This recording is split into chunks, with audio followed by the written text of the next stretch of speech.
Hi everybody, hope everything's going well with you.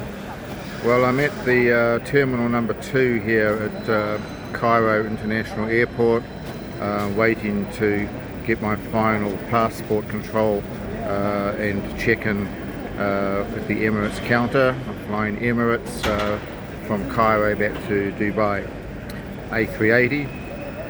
Okay, just a few things I want to just talk about here for a moment. So, in my opinion, if you want to visit Cairo to see the attractions, which will be the pyramids and all the associated area around that part, fantastic experience, many things to see and do.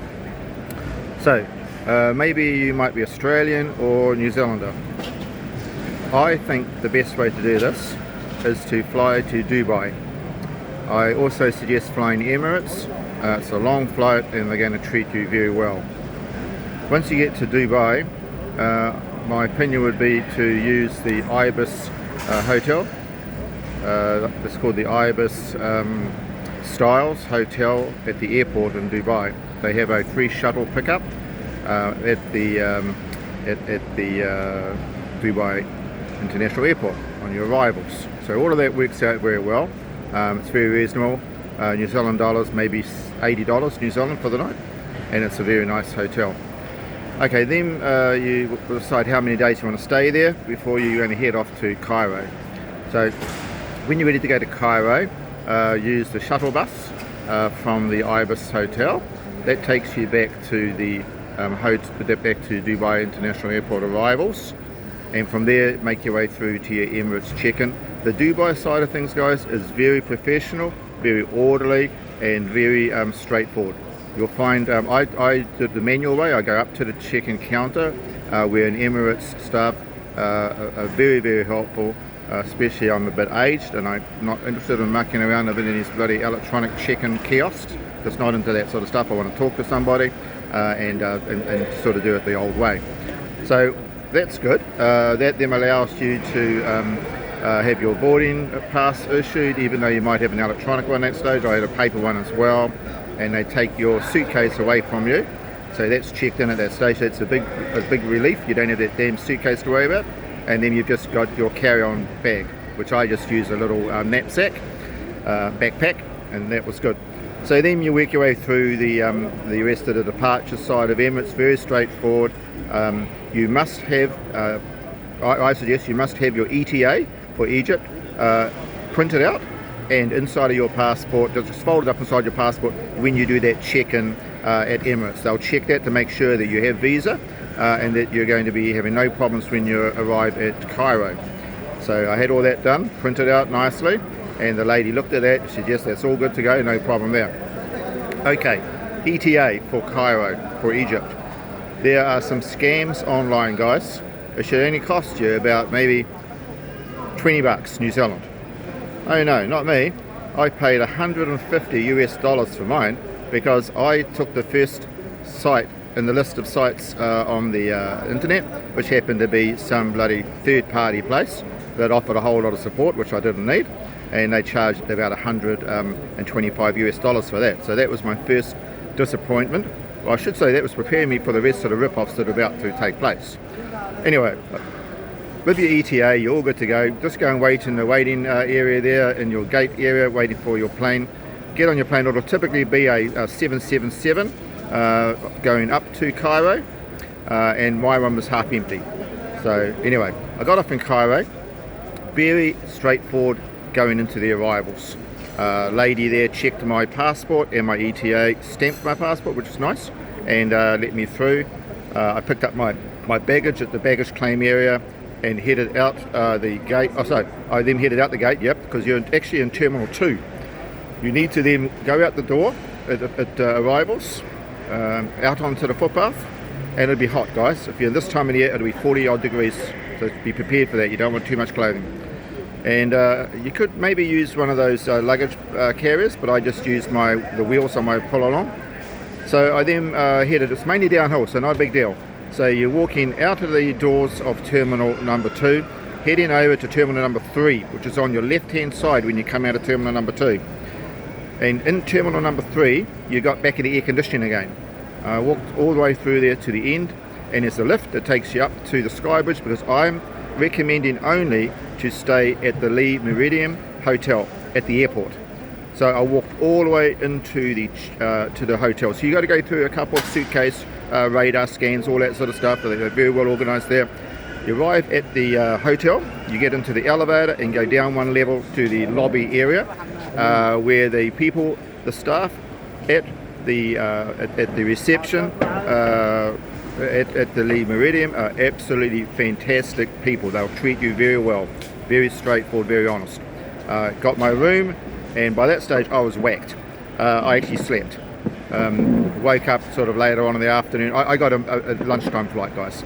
I woke up sort of late afternoon and gathered my thoughts and looked at what was going to happen for me the next day, which was my first tour with Egypt Royal Tours. Mohammed met me at the door and escorted me to their limousine, which happened to be a Mitsubishi Galant. So I was straight away, my expectation, I didn't have too many expectations. You don't want to have high expectations, guys, because you're only going to be disappointed.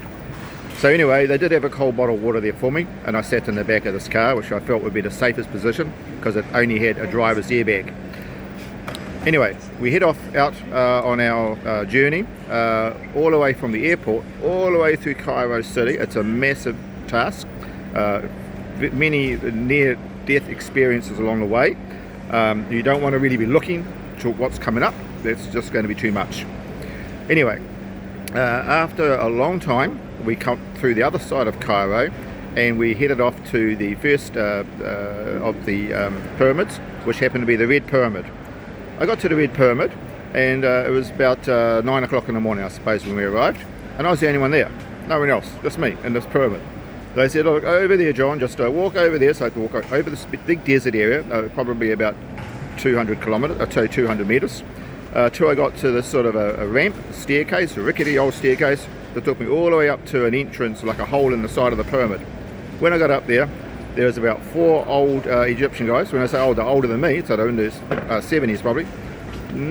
Just beautiful people, very, very nice people. And one of them said he was going to be my guide. You got to be prepared to have a lot of cash on you. So I gave him a couple of £100, and away we went down into the depths of this pyramid. Guys, you've got to do it. I was crying. It was just so emotional for me because I'd waited my whole life to do this. Even thinking about it now is too much. Anyway, I come out of there, and I was whacked coming up this. You got to walk up this very, very long, steep passage to get back out to the opening again. They made nice tea for me and took photos. We sat, we chatted, we talked about our family. I got 3 daughters. They all had daughters and sons and all of those wonderful things. Then I walked all the way back down to the car, where they at this stage decided they'd use the AC all the way out. It'd just been the windows down, blowing ourselves to pieces. The smoke and the fumes from all the other vehicles was unbelievably. I thought, if we're going to have a whole day like this, I'm going to be really sick. Anyway, they decided to use AC with the windows up. I got to say, the AC did work in the old Galant, so that was a good thing. Anyway, then we headed off to the next pyramid, which happened to be the Bent Pyramid. Oh my God, the Bent Pyramid. It started off as, I think, 45 degrees, and it started collapsing, so they changed the angle a little bit lower to about 43 degrees, and away they went. Anyway, again, on my own. I walked up to walked all over the desert to get up to the stairs, to get up to the opening, because they're about halfway up sort of thing, I got up there, 2 or 3 guys were up there, a bit younger, and I said, hello, I'm John, I've come to look in the pyramids. I give them a couple of £100 each. Yeah, we're all good to go. And he said, do you want me to come with you? I said, yeah, definitely. So anyway, we head off down this bloody great big long ramp. It was unbelievably steep and so long. It must have been a couple hundred metres down. Got down into that in stages because it was too much. Good advice, don't have your backpack. I should have left that outside with the men. I took it in with me. I didn't need it. I should have left it outside. Anyway, down I get to the bottom there. We had a bit of a chat and I had a bit of a rest. And we went to the next stage, which was one of the big burial chambers. Unbelievable. Then he let me go. See you later. And he just told me to walk up some steps, and I'd go and just look around myself. Anyway, I start walking up some steps and get into a little tunnel, walk along. All of a sudden, all the bloody lights go out. Well, shit. It was a blackout. Dark as anything. You could not see anything. couldn't see anything. There's no light down here at all, guys. So what the fuck am I going to do here? Oh, okay, I'll use my phone. So I get my phone out, I managed to work it and get the torch going, and that was good. The torch on the phone was bloody fantastic. Anyways, about an hour before the power came back on again, and it would tell you what, when you see the power system down in there, it's a wonder it ever works anyway. Bloody lights are dim, they run out of energy, and there's bloody wires hanging all over the place. You know, I'm an electrician, so I just thought, oh my god, someone's going to get electrocuted down here one day. Anyway, I did enjoy the bent pyramid. I had a good look around in there, and then I had to come out all on my own. Okay, that was hard work, guys.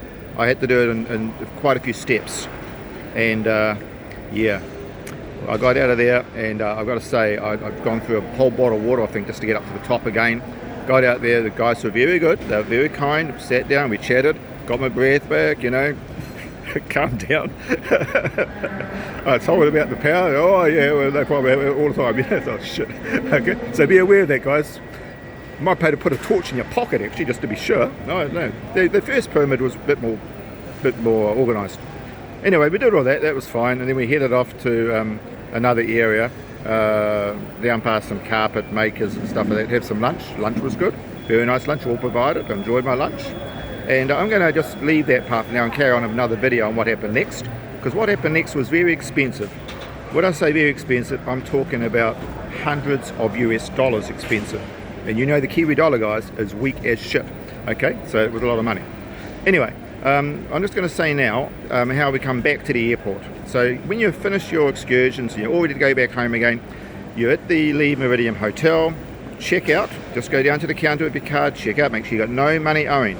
Make sure you've got no money owing. You don't have any problems when you get back home. But people, you know, saying, oh, we on this, you didn't get that, you didn't pay for that. Make sure you've got receipts for all the cash. They'll only take cash, they won't take card. They got an ATM there, and everything seems to be around about $100, which is about £4,000. The machine only gives you £4,000. Then you've got to get another £4,000 if you need more than that, and put the card back in and all that sort of stuff, guys. Anyway, you're checked out. All good there, shake your hands, lovely, and see you later, guys. And head off around the side of the reception to an elevator, which takes you back up to the first floor, which takes you out onto the sky bridge. You walk all the way along the sky bridge, and you are in Terminal 2, guys. Okay? Now, I was thirsty and hungry. So I got to the end there, and there's a little shop there, sells everything. I said to the man, do you take card? No, just cash. Well, I'd used all my cash up, okay, and I wasn't going to get any more cash because I'd have either too much or not enough, you know. And I'm not going to need this stuff when I get to Dubai because this stuff is pretty worthless. Anyway, so I thought, oh shit, you know, I wouldn't mind a chocolate bar, you know, get some energy. So I thought, oh, well, carry on, John. So I got over here to Terminal 3. My God, I got to Terminal 3. First thing you got to do there is you've got to, what did I do first? Oh yeah, okay. I had to find the area which is to check-ins. There's a fast one and there's a slow one. I thought I'd take the slow one. There's a lot of people, but I thought I want to talk to people. I got in a queue there, an hour, okay? Then we get to the radar machine and it broke down. Okay, I had to wait about half an hour by that. Okay, they got the radar machine going. There's one girl there laid back there in a chair looking at stuff, and oh my God, you've never seen such chaos. So I come out the other end of that, okay? And I'm all ready, but I haven't done a check-in yet. I'm still not checked in, but I've got my bags with me and I've passed that level. I'm now at the area where I can do my check-ins. Okay, so what are you going to do here? Well, I found some food. You got to turn to your right when you come through that radar machine. Walk all the way along, sort of towards the end of this cathedral area, and you'll find a very nice shop here, and the man takes credit card. So, very good. You can pay. I've got some food now I'm going to eat. Coffee, all that good stuff, guys. Very good, very good. So, what to learn from this? I hope that this will give you some advice or some ideas of what's going to happen. Please make sure you have got a lot of funds behind you. This is not a place you want to be if you haven't got money. So make sure you've got all your money available to you in your account so you can access it easy. Your New Zealand phone is crap up here, crap. I have to do everything through Wi-Fi. Wi-Fi at the airport won't work. It won't take a New Zealand phone number.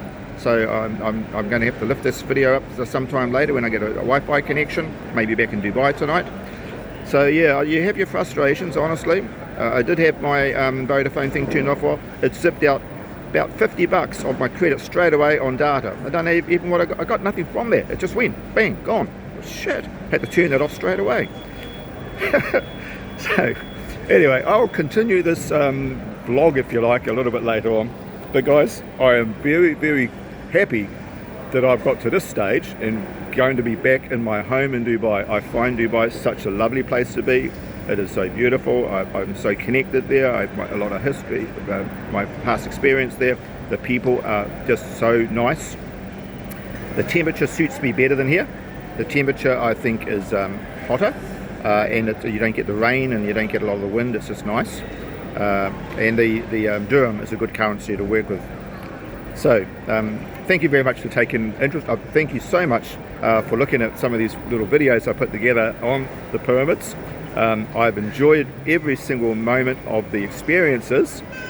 Just don't think about money. Just think about those memories that you're gathering in your mind, and you'll be such a happy person. It is worth doing, and I've got to say the Grand Museum is certainly grand. It is something amazing. All of this, guys, and look, I do appreciate you supporting my little channel. You won't believe it, I got just over 1,400 subscribers, and I'm just an amateur, guys, because my main interest is motorbikes and cars. But I'm taking a break off work, and my boss has been very kind to me, giving me a bit of a break, and it's allowed me to have this time to do a bit of travel. I'm off to Europe, to England, Manchester, in about a week's time, and I'll continue telling you more things about that. But lots to do yet in Dubai that I'll show you. See you later, guys. Okay.